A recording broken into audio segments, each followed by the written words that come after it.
What's up, guys? We're the Doom Buddies. My name's Erin. And I'm Kate, And we are two spooky besties. bringing you all the lore on all things Halloween Horror Nights. Yes. So this is the final episode of our HHN lore Saga. Yeah, perfect word. Yes, we have been on a ride. A deep dive. Yes, a deep dive, and it's all going to conclude here. So thank you so much for watching and for being invested in this. We just overall have been so excited to share all of this. We love it. This is seriously... Clearly. It's something we really, really love to talk about, and... I don't know, the fact that this is all behind our favorite event. Yeah, it's what sets it apart from local haunts or, even other theme parks. It just is next level with the detail. And you know that we love that about this event. And that's what makes us come back year after year. Mm-hmm. So, last episode, we left off with Fear. Coming back for 2010, which was the HHN 20, which was an anniversary year. So, we talked a little bit about Lady Luck, the succubus, who, if you mess with her, if you play wrong, she'll get you. It seems like she's going to win no matter what. Yeah. It might be a little bit rigged. I can't fault her for that. No. Good for her. No, yeah, good for her. We love her.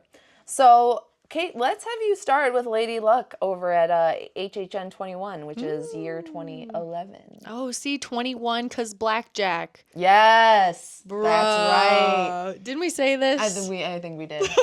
But it's still It's so super much cool. I can't remember. I know. But Lady Luck takes over HHN 21 as she should. So Lady Luck is a shape-shifting succubus that has been around since man began taking chances. So I guess sounds like the it's beginning day of one, time. right? It is believed that the ancient people associated her with Tyche, the Greek goddess of luck, or her Roman counterpart, Fortuna. Very nice. Lady She's got Luck. some backstory. That's a long time of her doing her thing. Yes. So Lady Luck actually causes bad things to happen to whomever gambles with her and loses. Bad things also happen to people if she gives them a choice and they make the wrong one. Oh. Sounds familiar. Sounds familiar. Don't make the wrong choice. Like you had a choice, you made the wrong one. Now you have to suffer. I don't know. Suffer. Duh. Dang, if only we had powers. We could do some damage. Yeah, seriously. Whoever wronged us, beware. If you have those powers and you're not using them, give them to me. Yeah. Because I'll use them. Same. So Lady Luck is often seen with a large roulette wheel where she forces her victims to make a gamble with her, leading to their inevitable torture. Wow. She sounds hot. Put it all on black, baby. Lady Luck plays a key role in each of the haunted houses featured in HHN 21. In accordance with her modus operandi, she offers each of the main characters a choice. She takes the form of a character in each of these stories that offers the main character a choice, which ends up leading them to their own demise. Wow, that's super cool. So an example would be in The Thing, research assistant and helicopter pilot Juliet is flying to the Norwegian base where The Thing takes place. I just watched this at the drive-in. Well, I didn't watch the prequel. I watched the original and was thinking about how I haven't seen the prequel. And it's funny now that we're talking about this. Yes. Side note. Anyway. Love it. So running low on fuel, the air traffic controller, who is Lady Luck, gives Juliet the choice of going to a nearby town to refuel, presumably avoiding the terrifying events, or heading straight for the base. What does she choose? The base. All about that base. She later becomes part of the paranoia and horror as a shape-shifting alien is released and begins absorbing and taking the form of whatever it assimilates. That's cool. So Sweet. essentially that year, each house and we gave the example of The Thing, there is a choice that needs to be made by the main character, and Lady Luck basically takes form of the character or thing that forces the main character to make the choice, which ultimately leads to their demise. That's so cool. It's an awesome way to tie in the icon to the IPs. Yeah. Oh my God. Yes. So there were other houses, obviously, that were in the examples, but like, man, The Thing, like, I can't even imagine what kind of house that would be like. Oh man. Like, these are the things that make me want to go back in time, just to go back to these HHN houses. I want to see. I want to go to every year. I want to go to every I year. want to wanna see go to Ash every versus Evil house. Dead. I want to see The Thing. I want to see Evil Dead. I want to see Jason versus Like, Freddy. Like, come on. what the hell? Why did we not? Why were was we- I born when I was born? I know. And why Mom? were we scared? Like, why did we decide that? No, I was terrified. I would have never gone. yeah, same. I literally thought I couldn't handle it. Mm-hmm. But here we are. I know. Damn. Stupid. Let me do a redo. I want a do-over. So yeah, Lady Luck is a huge sleigh. All right, so after Lady Luck, there was a pretty long period where HHN devotes about 3 years or so to The Walking Dead, but they do end up having The Walking Dead, I think, in a few other years after that. There was a lot of Walking Dead. Yeah, it was a lot of Walking Dead. HHN went heavy on that IP for a couple of years. So much so that they made its own house that was a permanent year-round house in Hollywood. Like a walk-through year-round HHN-style house of The Walking Dead for a long-ass time. Yeah, it's crazy. I mean, I am a fan, or I was a fan of Walking Dead, so I can see why, like, it was huge. It was a big thing. Huge. It was a cult classic type of thing. It was done well. It was. For a time. For a little bit. Then it got a little, I don't know. Huge props to Greg Nicotero on the special effects. Yeah. As I am coincidentally wearing a Creepshow shirt. Yeah, the special effects we're always going to be practical effect stans. Yeah, that show was so good. I honestly, just to kind of side note, once things happened with Negan, I stopped watching. We checked out after that. Yeah. Not that I, like, wanted to not like it anymore, but things got a little... It was less uninteresting. Zombie and horror and more human interaction and politics. And right. It's relevant to the story, but it just, I don't know. It wasn't doing it for me. I agree. So, we have a heavy IP era. However, there is something that does get tied in 2012, which is HHN 22. Now, we spoke about this last episode with the Legion of Horror, which is a tie-in to Boris Schuster's story of him talking about his run-ins with the Legion of Horror, trying to gather those totems. Yep, and the different monsters that are from each of those, like, factions. Like, they're the legions.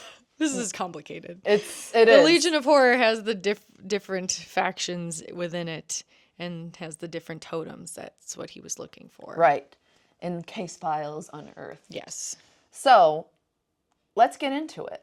Start off with the intro here of the Legion of Horror. The Legion of Horror, with a ripping, clawing, and tearing through the concrete beneath Universal Studios, come ancient cemetery structures, spilling blood-raged vampiric hordes that span the eras of time. Barbaric warriors with a need to carve flesh from bone, and an all-female chainsaw-wielding prison gang. Slay. Unlike in years past, there are no boundaries, no safe zones, no one escapes. So again, Universal's cursed as fuck. Yeah, what's going on there? There's a lot happening. On a portal or ancient burial ground, a ritual site or something like that. Right. So let's go into the factions. So, like we were saying, The Legions of Horror have factions inside of it, 7, I believe. So this was where they turned the whole park into a scare zone. Yep. Like So one big one. Yep. Park-wide scare zone, which is pretty cool. I like that idea. Hell yeah. So it all starts with the Inquisitus. Rooted in evil, these are the patrons of death and those who have risen from the cemetery. The Inquisitus are those who summon the dark legions to come and feast here. The symbol is basically, so they have different flags or signage that depict which faction they are. And the Inquisitus had a spider symbol that was black and white and it was facing upwards. And the scare zone was basically, or the characters that were part of the Inquisitus were a skeletal, shadowy army of darkness creatures. They're so cool. And so they are the ones that basically summon all of the other factions and bring them to Universal. What's the next one? Ooh, the next one are the vampires. And I'm horrible at pronouncing things, so we'll call it the Strangoites. Summoned by the Inquisitus. The creatures of the night are here to quench their undying thirst. They lurk in the shadows, listening for fresh blood pulsing inside your veins. From all eras of time, worldly vampires are summoned here to Halloween Horror Nights to feast on the living. Interesting. This is circa Neolithic times, so 8,000 BC. They've been here a while. Their symbol was also a spider. It was red and black, but this time the spider was facing downwards, and it gave that like ink blot effect where you're looking at it and you're kind of seeing something else. So it looks like a spider, but it also kind of looked like it was like a vampire, like with big fangs, like an evil face with fangs. Yeah. And some notable members of this faction are Dracula, the director, and Lady Luck. Amazing. So it is cool that a lot of the icons are basically associated with certain parts of the Legion. So that's why we wanted to mention this too, because it all ties in. All right. So the next are beasts/serabins. The Inquisitus have commanded these grotesque predators to hunt you down. Silently, they stalk you all night long until they have you surrounded and there's nowhere left to hide. These legendary animal-like creatures will prey on those with a taste for horror. Now, this faction is circa Paleolithic, which is 50,000 BC. Bruh. Damn. And their symbol was a yellow symbol that looked kind of like a beast/creature. And notable people or members in the faction were the Gillman, Yay, Wolfman, and Darkness from the Legend, which we mentioned, I believe, in the first episode as well. Yes. So Love to see it. Super cool. So we got beasts, we got vampires, we got skelly boys. What else? Well, next we have the warriors, or the Bacanoids. Hashtag bring them back. Bring them back. Bring back the Bacanoids. Bring back the Bacanoids. Hashtag. Yeah. Listen, just look it up. Just look it up. You'll see what I mean. Slaughtered in a deadly battle, the warriors have been brought back from the dead by the Inquisitus. Seeking their bloodthirsty revenge, they move under a cloak of darkness. So beware, that's not a breeze at the back of your neck. Oh. That's okay. Oh. That's all right. That's okay. That's all right. Does that mean they're breathing down our... Okay. Anyway. Freaky time! This ancient army was slaughtered in war, and now they seek revenge. Be aware as they approach under a cloak of darkness. Their attack may catch you off guard. And this is circa the Shang Dynasty, 1600 BC. Their symbol is a purple dragon. Some notable members include the Invisible Man, the Caretaker, Boris Schuster, and Bloody Mary. Yeah. Super cool. But yeah, you ladies especially need to look up. Anyone who has a Anyone. You're right. Anyone. You like a tattooed guy in a mask? Look it up. Look it up. Sorry, everyone who's listening. Sorry, Kevin. Sorry, Mom. Oh my I'm God. sorry. That's what they come Not here for. sorry. The unhinged. It is what it is. All right, but then here's this. Here we go. Everybody we'll else. clap back with the ladies. The prisoners / Mashkorians. I think that's how you say it. At a brutal women's prison, a fire scorched the inmates alive, and the charred convicts were trapped between life and death until now. The Inquisitus have released them, and they're going to kill everyone in their path. Their chainsaws are churning, and they're coming for you. Horrifically burned in a women's prison fire, the dead remain caught between life and death. They seek their release to the afterlife, killing all who stand in their way. This is like, I know this is an iconic like trope of HHN is to have the chainsaw horde, and this was one of the iconic ones because it was the ladies. I remember this. All the chainsaw ladies. All the chainsaw ladies. And this is circa pre-pottery, Neolithic, 8,500 BC. Their symbol was an orange scorpion, and notable members of the faction were the Terra Queen, with her eel mouth friend, who we called Grima Wormtongue in the first episode, Eddie Schmidt, Storyteller, and the Bride of Frankenstein. So those cool. are some badass bitches. Yeah, we gotta, after we list all of these, you gotta drop in the comments and you gotta say which faction that you would be in. And we'll explain, too, something fun that they did basically with the factions this year. All right, what's next? All right, so the next group are the traditionals / morphins. It's morphin time. Mighty Morphin Traditionals. Ranger. I don't know. So these aren't the fiends from your childhood books. These are the fears that creep inside your dreams. Brought forth by the Inquisitus, these ghosts and goblins have teeth and they're hungry.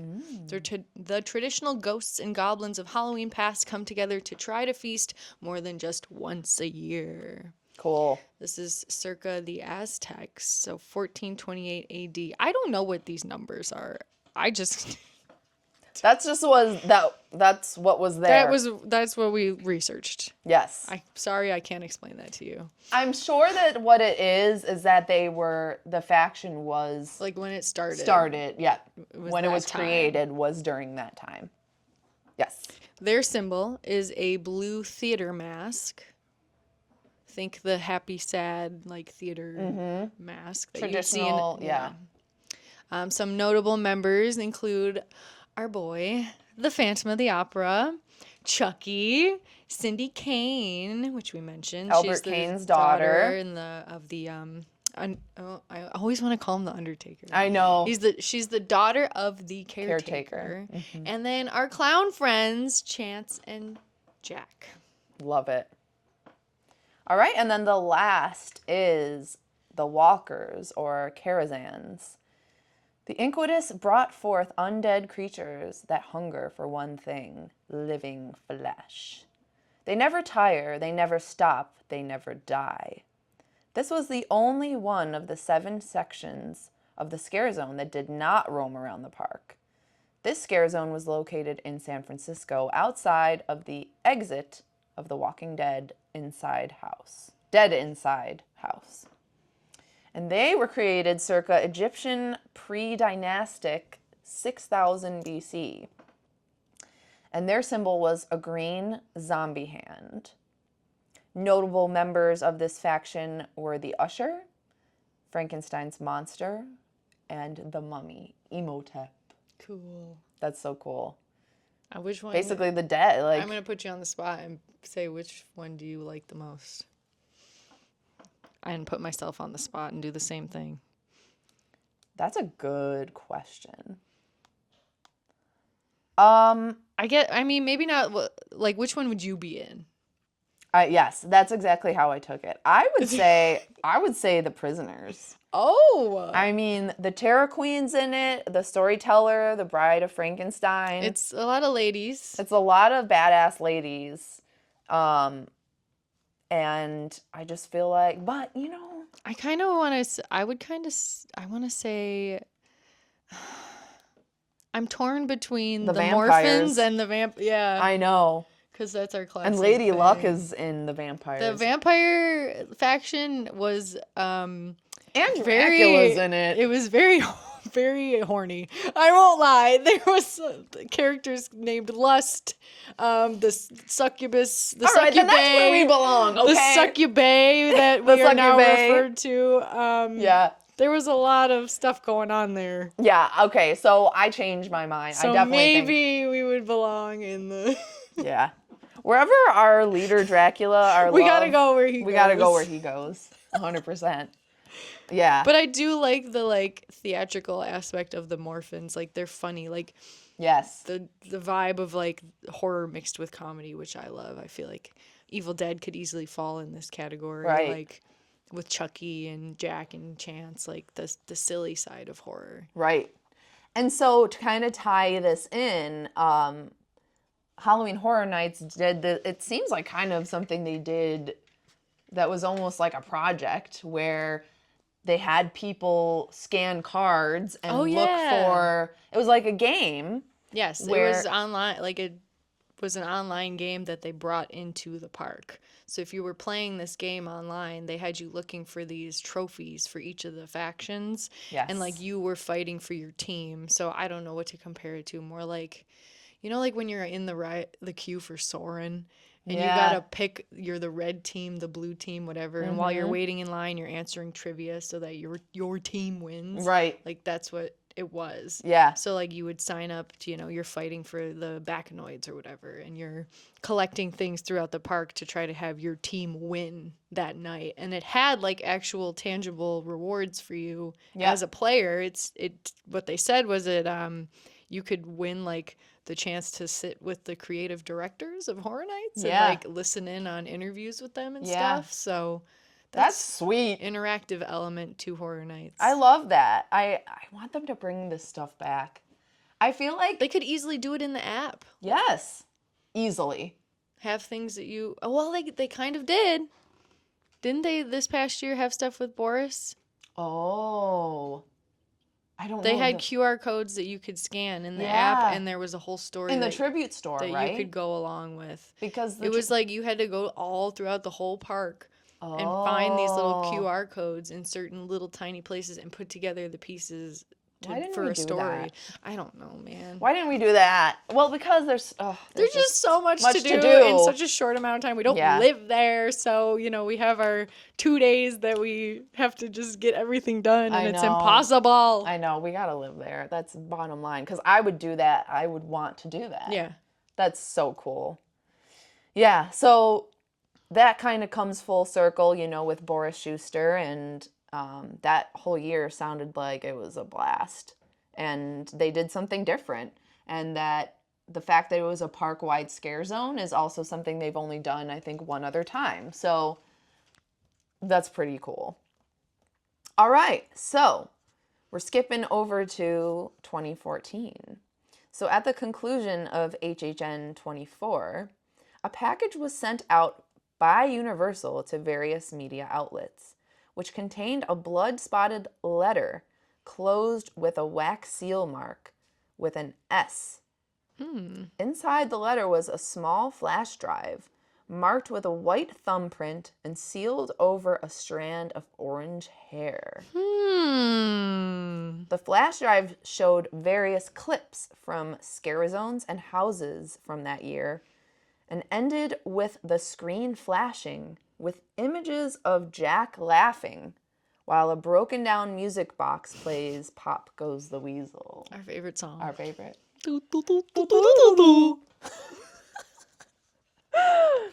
Where we pop out of our caskets. All right. Skipping over then to 2015. What happens? All right, on May 19th, 2015, a video was released by Universal on YouTube showing a darkened corridor with a dark figure walking toward the camera. As the figure gets closer, an eerie music box tune begins to play our song. And Jack enters the light, looking much older and wearing a new ringmaster outfit. After a few short moments of a black screen, Jack pops up in front of the camera and snarls, "Did you miss me?" before smiling at the viewer and showing the official logo for the 25th year. Yeah! Revealing that Jack was making his grand return for the anniversary. Wow, what a reveal. What a time. I remember this. I remember that too. I remember the ringmaster outfit. Like, I can see it now. It was sweet. And this is, again, before I had even gone. Yeah. But I was already invested in it because I was watching, like, YouTubers, specifically Tim Tracker, watching him go to these events and living vicariously through him because I still was like, I don't know if I could actually do it. Yeah. And I remember this vividly. Like, it was very well done. And Jack is just so iconic. He's so amazing. He really is. And this year, I believe, was like a second take of Carnival of Carnage. So he kind of brings that back, and he's also a Chance this year. So just iconic. Iconic. Also in this year, the legendary Truth investigation hints that Bloody Mary may have had a hand in releasing the heralds of fear from the lantern. The lantern would be seen hanging in the Evil Roots scare zone this year. So, which explains why Jack is back. That he escapes the lantern, and they say it's because of Bloody Mary. So That's again, awesome. she ties in. Ties it in, full circle. Now, seemingly drunk with power after his transformation into a herald, Jack decided he wanted his spotlight back from his former master, Fear, and successfully created a sort of cult around himself, which he called Jack's Maniacs.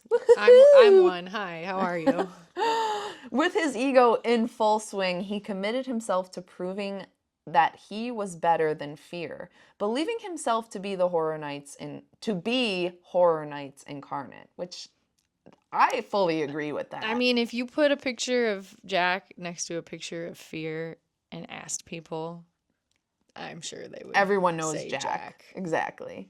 100%. No shade to Fear, because obviously he is actually he's the orchestrator. But Jack's, in terms of being iconic, it's Jack.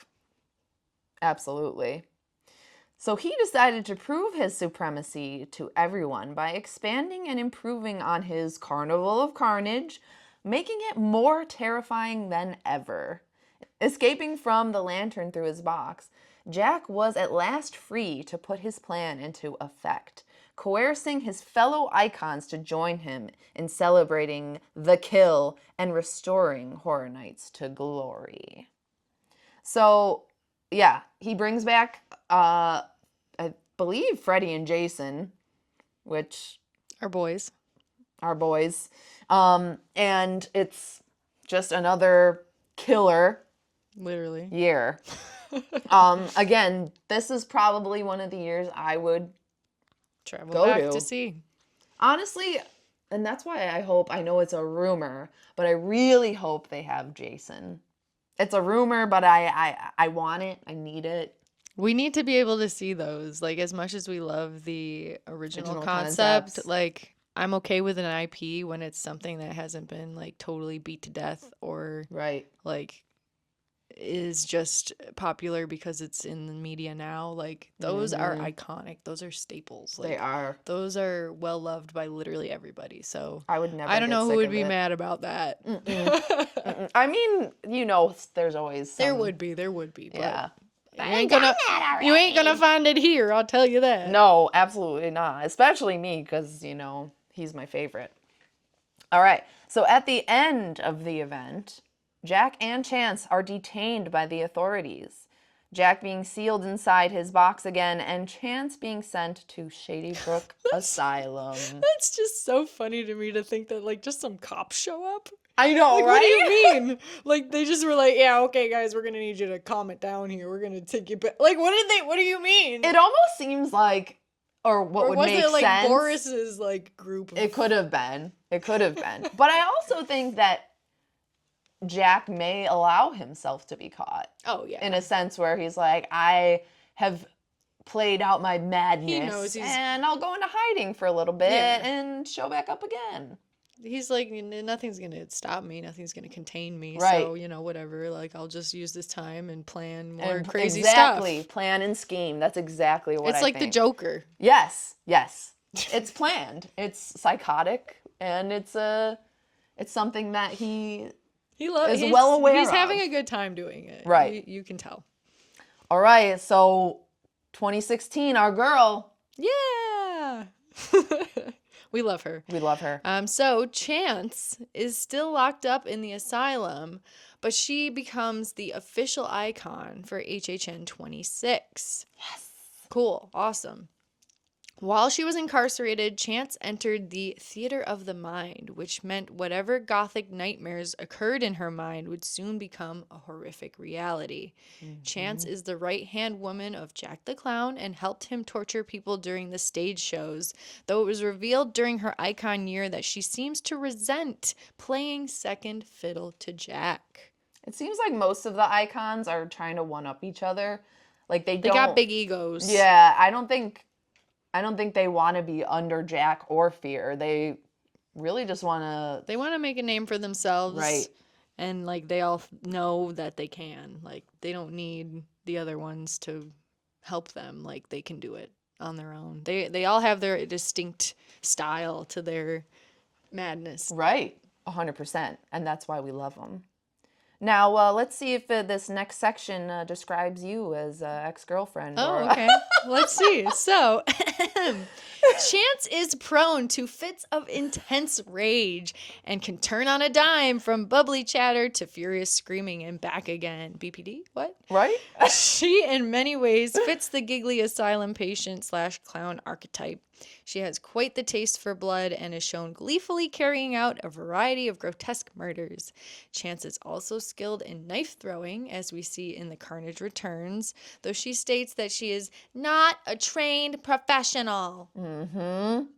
This year, Chance is recruiting her fellow inmates to join her biggest act yet and is seen terrorizing the asylum with her cronies in her featured house, Lunatic's Playground 3D. So similar to Bloody Mary, HHN this year is kind of like it says, theater of the mind. So a lot of the stuff that's happening in Chance's year is something that's happening in her mind. Yeah. And what's happening at the asylum. So it's kind of reflecting what's actually happening with her being incarcerated. So I love that kind of the way that HHN does that too, where it's like, this is a year, but it's also something that's happening not here. Yeah. You know what I'm saying? Yes, I get what you're saying. I think everyone gets what we're getting saying, that there's layers. There's layers. Yes. I know people compare her to Harley. Mm-hmm. That's why I love her. Which is fair. It's fair. I mean, in the similar way that when you see Jack, like, you know, the clown type, you can't help but think of, something like Joker and Harley. Mm-hmm. But obviously it's different, and I'm not saying that they're the same. They're a little bit more demented, you I get would say. you get that vibe from them, and I think that is what makes them, so charismatic and like crowd favorites, because they do appeal in that way. Right. And I love that they gave her a chance to shine. A chance to shine, because as it said, she doesn't really want to play second fiddle to Jack. So no. She has her own standout And clearly year. we know that he doesn't really care about her. Like, she's there helping him, and I'm sure, he doesn't appreciate it, but it's like, it's good, it's helpful. It's helpful, but at his the same time, ego. he could care less if she was there. Yep, definitely. So then, Oh no! Bummer alert! Bummer alert. We go through another few years with no icons, and then COVID strikes in 2020. Just a real fucking ruiner of our time. Rain on everyone's parade. Seriously. So Universal decides to cancel the event. I mean, makes sense. And pushes the anniversary year to the following year, 2021, which is the first year we went together. Da, da, da! 30 years, 30 fears. 30 fears. And arguably One of the best. one of my favorite years, hands down. It might be my favorite year. And I don't know if that's because it was my first year. How cool that your first year Was an that anniversary. year. Yeah, Oh. That's rad. My first year was the one prior, so it would have been 2019. Right. Which And didn't have it an was icon. cool. It was good. It was Yeah. great. And obviously I changed my mind on the whole haunt type event to get you to come with Yeah. me the next time. Yep. I'm yeah. like, nah, bro, you're gonna love this shit. Kate can convince me to do anything. Oh, well. And honestly, I Here we wouldn't are. change a thing. Yeah, Look here at we us. are. Look at us. Look at us now. So when we last left the icons, Chance was being incarcerated along with Jack the Clown, who had escaped inside his box. The rest of the icons were still in Fear's lantern. Fear was purported to be the alpha dog or ruler of the icons. He held the icons captive in his lantern. The truth of the story is that he is but a gatekeeper, a landlord of the lantern. The lantern is a portal to a larger realm. See, HHN likes to deal with larger realms. That realm is the hellish world that exists under Universal Orlando Resort. How many realms does it? What's going on seriously, down there? The gates of hell Are literally under Universal. Yeah. That's why it's stinky sometimes. It is. That's why it smells It like smells sulfur. Oh my god, we We figured it out. Bitch. Okay, so as we were saying before, the icons are not Nope. friends, but willing allies in a shared purpose. The tormenting and gathering of souls. Each icon possesses unique powers and special abilities. Inside the hellscape of the underworld, each icon has taken up residence and fashioned their sections to reflect their own evil personalities. Oh my god, one of the best houses ever. Yes, so this leads us to the icon's house. And it had a lantern-like facade with the enlarged totems of each of the 7 icons. Lady Luck, the director, Chance, Jack the Clown, the usher, the storyteller, and the caretaker, being placed around the door. So there was a doorway to the lantern, and it had those. I'll never forget I'm it. so glad that they did include the ladies up in here. They had Yes. Lady Luck and Chance with the original 5. Yeah, I love it. yeah. Above the doorway, let's think about this. The word icons can be seen spelled out with vines, as well as the numerals, Roman numerals XXX. We talked about the XXX. Yes, we did. We did. Guests could enter the hellish realm of the lantern where the icons reign. That house was bomb. Killer. Oh, I just want to go back. Let's just watch a run through. Just pause right now and just go watch a walkthrough of that house. It's so good. I can smell it. I could too. Oh. They had like a specific, like each house had. I'll never forget the puppet one. Yeah. That one smelled like Powder. some of my makeup smells like it, and I'll go like, Yeah. I think it's my mascara that smells like it, and I'm like, is that weird? No, it's good.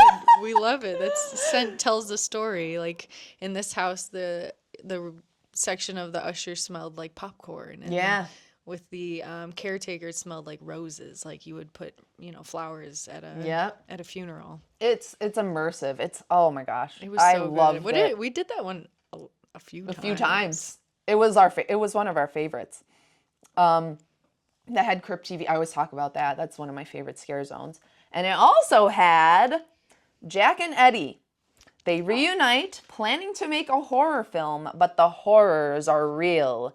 Featured in their scare zone, Lights, Camera, Haction, Eddie's Revenge. So Eddie has always resented Jack's fame and glory and still plans to get even with Jack for leaving him in Shady Brook. Yeah, they did him dirty. We talked about it before. They had to scrap his stuff because of things happening in the real world at the time. But here we are. It's 2025. We need more.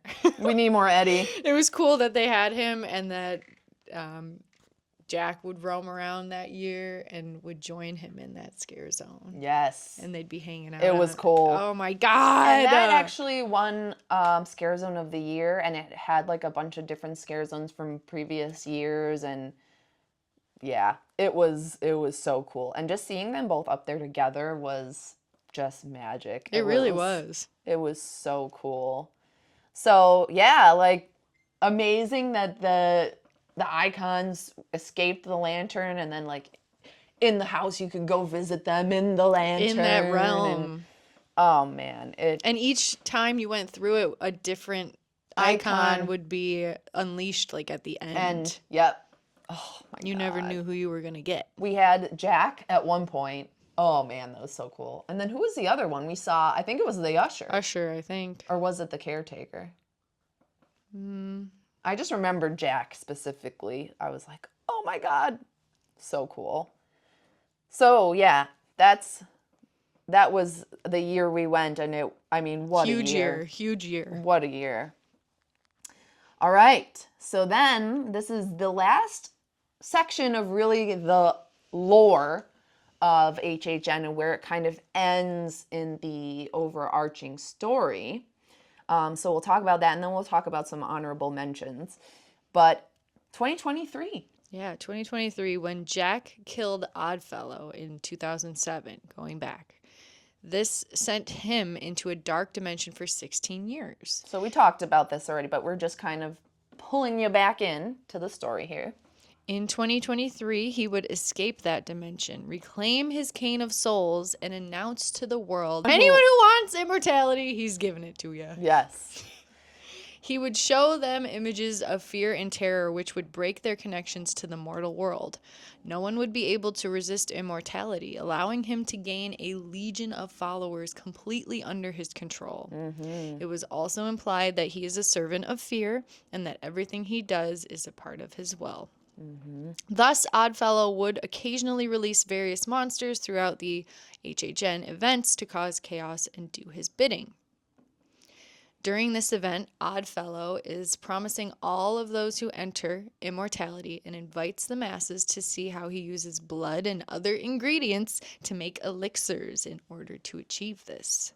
In truth, Oddfellow would use the few who survive to increase his legion of followers, enthralling them hypnotically to follow his every command, while those killed by his twisted creations or fellow immortals would be added to his cane to restore his lost power and expand his influence over the living. Amazing. He's back with a vengeance. He really is. He took his cane back and he's like, I am regaining all the power I lost. And the thing that was so cool is the event scare zones and houses are essentially flashbacks to his rise of power. It was sweet. And his power using the Zodiac. So Oddfellow's Twisted Origins was his house, and it was basically a flashback to the time where he had his Oddities show and where Jack was the star of his events and where he murdered Jack ultimately. Mm-hmm. So it's a replay of that story, and the scare zones with the vampires and the Zodiac and the shipyard are all parts of his story. So that year was so cool. And they went heavy on the podcast for him. It really is a big part of the HHN lore, mm-hmm. which is why we brought it up first, because obviously we were going in timeline. But so cool to go that year and see all of that transpire. But it does make me want more, of course. Yes. where we need to see him and Jack. Like there needs to be Oh my a God. year or overall theme or a house or something where The rival. they're fighting. Like Yes. pick a side, or you're not even pick a side, but you're just caught up in the mess between these two powerful beings that have this like endless rivalry. I feel like it could be something they do at the next An anniversary. And oh my We're God. calling it here. We're predicting, We're predicting now. it right now. It's happening. And I would die. I That would would die. be so cool. It would be so cool. Oh my gosh. Yeah, that would be unbelievable. And just the amount of detail that they've already brought through this story and leading up to this point in time, like, it would be absolutely incredible to be able to see that story come together, that rivalry. It has to. Like, it has to. I don't know how they could avoid that. Right. What would be the point of putting all that work into Oddfellow to not have it finally come to a head and Yeah. have them fight it out? And then they could even add more to the rivalry, and like obviously things will probably. They could bring back the other icons and have them pick sides. Oh my God, like a war. Yeah. Like a war between the. Oh, who would be on what side? Oh my God.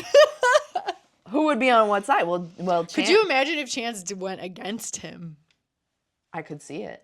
I could see it. It would be like a crazy plot twist. Oh Like, my you think God. she's showing up to help him and she Yeah. sides with Oddfellow. Yeah. Oh my God. Wow. We could just do a whole thing on that. I know. Like who we think would join. Oh man.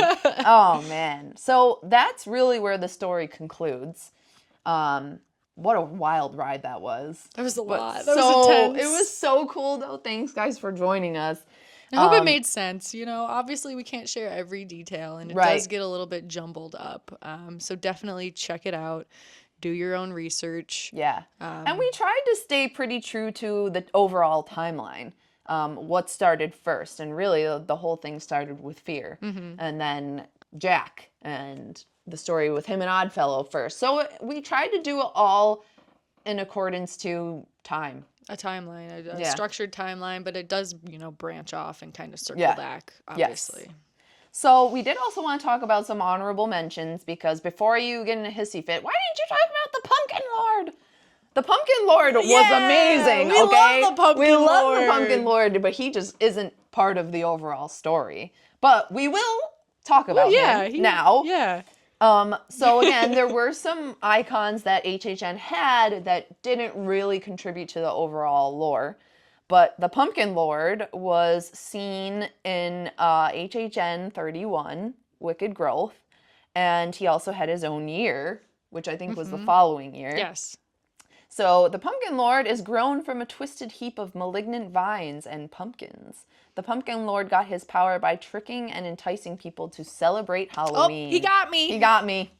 He draws life from those practicing the traditions of the season, getting slowly stronger and more imposing until he has guests in his grasp. Isn't there like a video of us like praising him? Yeah, oh my gosh. It's old. I feel like it's somewhere in my archives. Didn't he also like fart and burp and stuff too? He did. He was amazing. I remember, so Wicked Growth is actually one It's of a my great favorite house. houses of all. It's so good. It was mystical. It was whimsical. Nostalgic. It was the sense of like Halloween as incarnate. a kid. Yeah, it was so cool. And then I remember he was at the end of it, and I just remember being like, what a set piece. What an wow. incredible costume. It was great. He might be my favorite like non-lore icon.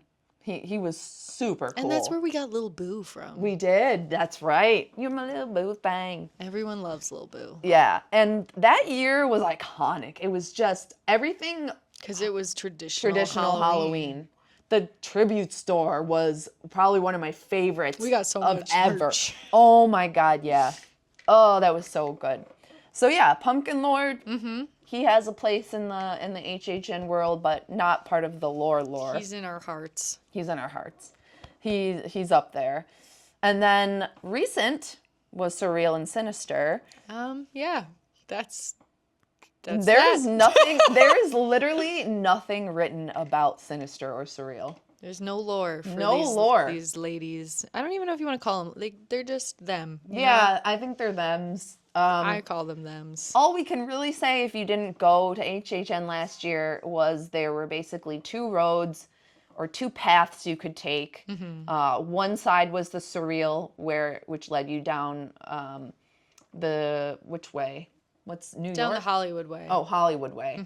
And that's where they had the surreal Cosmic, demon queen, supernatural type horror.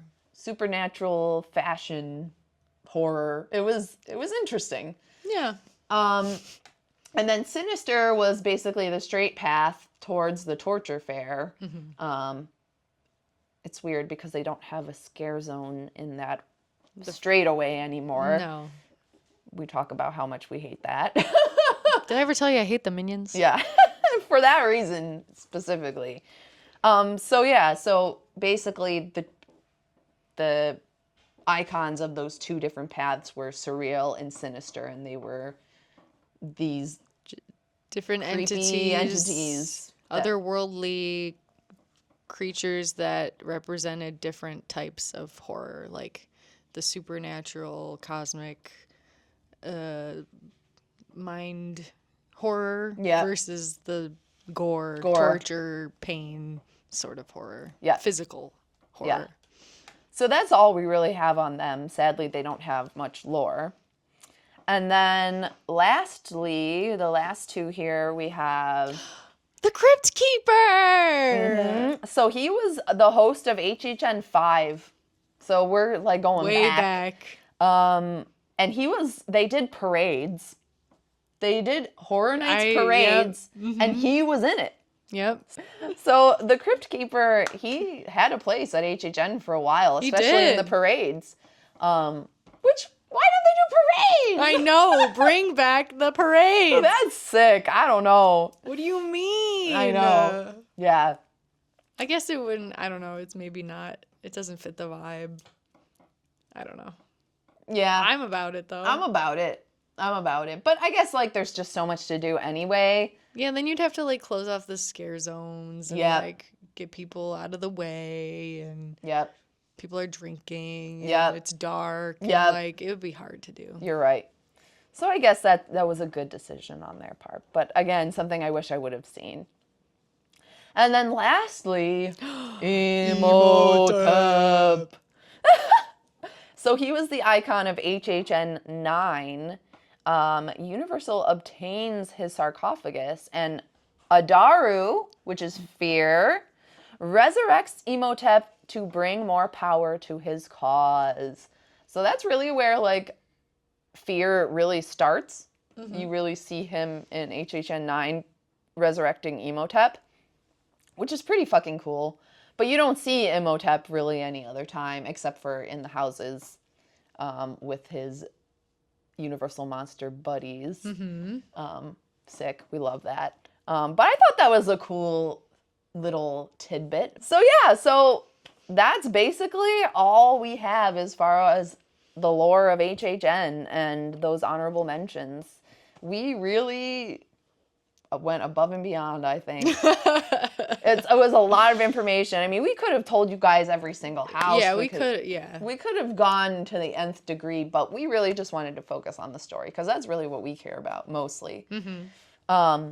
So what are they going to do next? I mean, now that we have this full picture, now we know where they could go in the story. So next year, this year is 34. Yep. Next year is 35. That's a milestone year, right? Yep. I guess maybe they're gonna wait till 40. Yeah. Don't do that. Or it could be like a little bit. Yeah. Just to tease you, and then I don't know. It seems like they do things at those milestone years, though. Like they did something at the 25th. They did Jack. Yeah. So 30th, we're hitting 35th. There's something has to happen. We want more of the lore. Like, we want more of the lore. Continue it, expand upon it. You could even introduce new characters, tie them into it. Right? I don't know. There's endless Possibilities. I would like to see a Boris Schuster year. Oh, yeah. Like, not just his house, but I would We had the house, we had the tribute store. Yep. They had the little investigation thing that you could do. But, let's give him a year. Yeah. I would love that. There's probably way more that him and the legendary Truth Collective have uncovered over the years. That could be expounded upon infinitely. I mean, even looking at going back to the Legions of Horror. Bring them back. And having each of those factions have their own house. Bring back the Vaganoids. With the totems, because he found the totems. Yep. Expand upon each of those and have houses based on that. Yep. So if anything is added to the lore, you can expect to hear from us. Well, thanks, guys, for watching. Thanks for listening. We appreciate you. And next time, we'll probably talk about our trip to Epic Universe. Yay! Stay spooky. Stay spooky.